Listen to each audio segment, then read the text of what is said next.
I was thinking, like I usually think, and I started thinking that for some reason I really need a combination in my life of the energy of romance and midlove, and I'm pretty sure that somewhere in the world there must exist a project, a band that combines that. And I was thinking, getting very frustrated, I was thinking that I could not think of a way to find it. I how to search for it, what words to use. Imagine maybe that project, band, whatever, they don't even know romance and midlove, and they came up with that combination of sounds themselves. Maybe they belong to a different niche, and I will never be able to find it. It can happen sometimes. It's rare, but it can happen.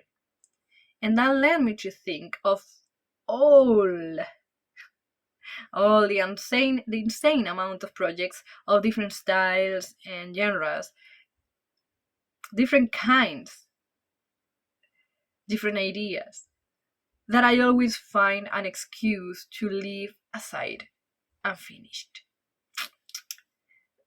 It happens quite often. They are sparkly, but they don't blind my eyes like my main project. I like the ideas, of course, otherwise I will not start them, at least in the moment I like them.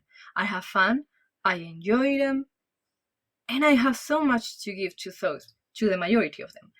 I get hyper focused on them for a while, but then my attention goes to another place and I leave them unfinished. And the attention goes back to my main project, to bronze.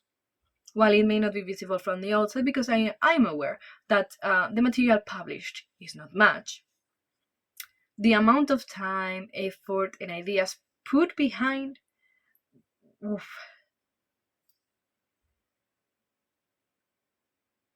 And it almost feels refreshing to have that inspiration every time. The spark never fades. The inspiration may go bye, goodbye, disappear for a while. It happens quite often. But the spark never leaves. And what I mean with this is the feeling of, let's call it love for that project and what it means in my universe, the possibility of making it bigger and making it better and better every time, or trying to. Creating a lot around the world around is a project so sacred, like a treasure. The idea of protecting it, to give it the best you can, to enjoy every wonderful thing that it throws back, even if it's tiny. I love celebrating the tiny things. Sometimes they are the most important for me. And to learn from every mistake and lesson so I can polish it the best way possible and keep on learning. Live and learn, that's the key. I know I'm aware that from the outside it feels very tiny. I'm not delusional. But I'm myself on the inside, so it's different from me. I know the challenges, so that's why I'm not delusional. And I feel butterflies thinking about all the impossible plans, the ideas, the projects, and ways to get there. And I'm not scared of the things that are in the way or the limitations, and there are many. Oh, life is just obstacle after obstacle. Things may get slower, darker sometimes. And like I was saying, life can bring you so many things, but the spark is there. Obviously, the flame can be hidden, overshadowed, and sometimes we think that is gone, but it does not extinguish. And that got me thinking, because I think about things to think about and overthink. And yeah, I was thinking, is that the definition of true love? A love so great that feels like a safe space every time, like home? A love that means loyalty beyond limits, healthy limits. A love that keeps you engaged even if you want to run away in a different direction, scared, tired.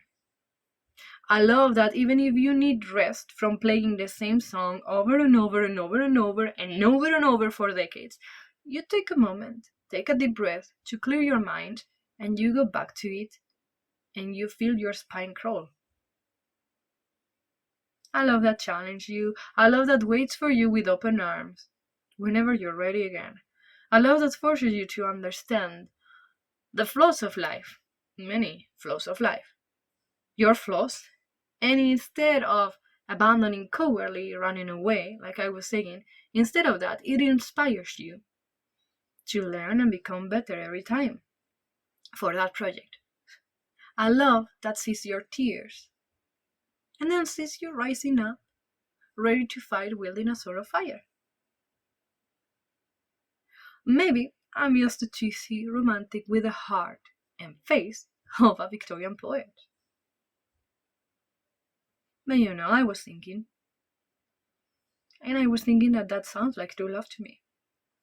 The type of love that is actually worth fighting for.